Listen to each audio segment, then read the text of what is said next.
So for the last few days, every time I've come to do a show, I've just gone silent. And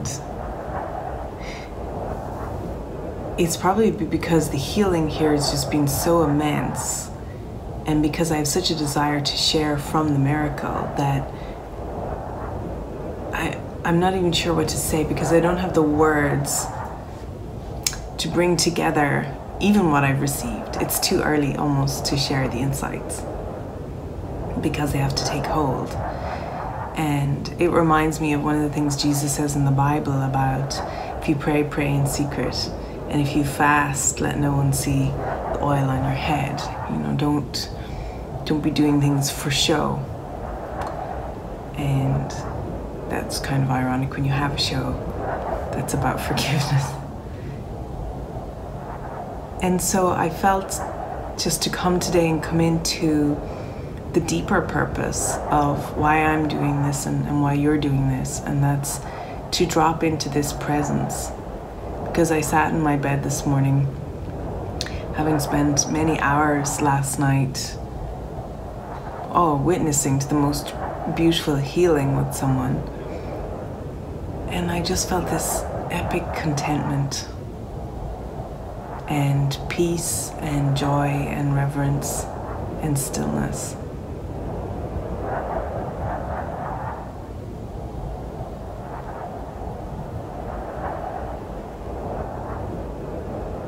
And it feels like the only thing I can extend in this moment is my absolute certainty that everything that this path of awakening seems to entail is worth it.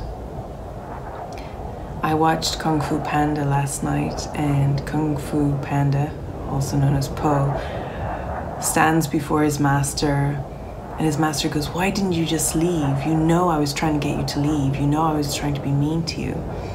And he says, "Well, because every time," he's a Kung Fu master, "you hit me, or you were unkind to me, or anything like that, no matter how much that hit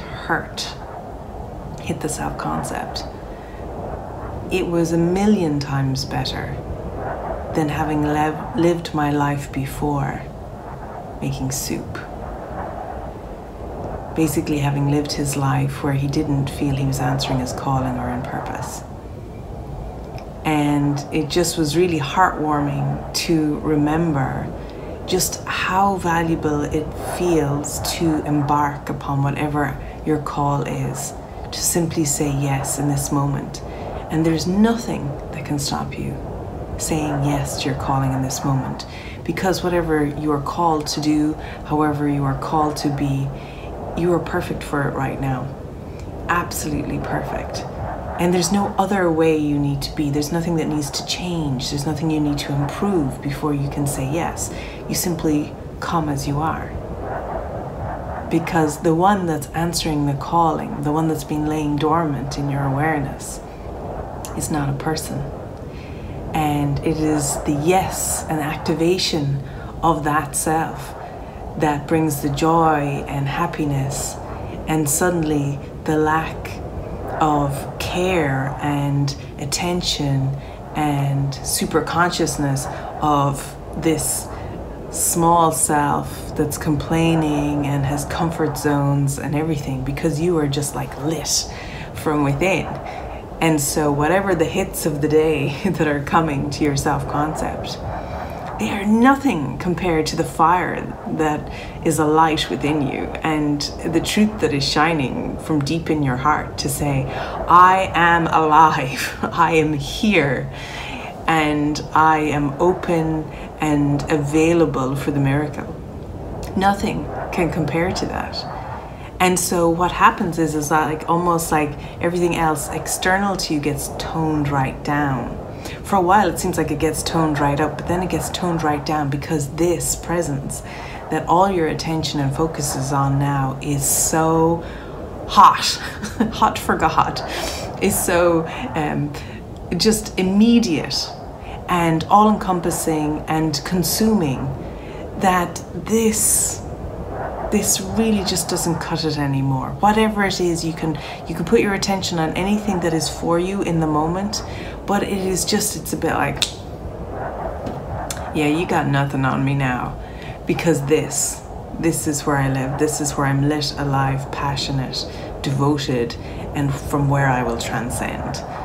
And so if you really just simply allow yourself to come to whatever is for you in the day, and yet allow yourself to restore to this awareness, you can't go wrong.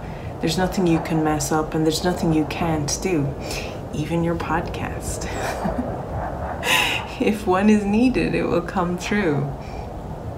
And so I just want to say thank you from the bottom of my heart to everyone every day who is coming to face their life, to look at it differently, and to be epically wrong, to be totally accepting that they've misunderstood everything about themselves and the world they think they live in, and who have humbly shown up to be shown by the Spirit, by one who loves them, what's true. And so that's my miracle this Christmas, is this deep delight in simply ordinary, everyday miracles of forgiveness, of coming to one another with this open, receptive, like I really don't know mind, in order to be shown what's truly helpful and what serves the whole, because I of myself can do nothing.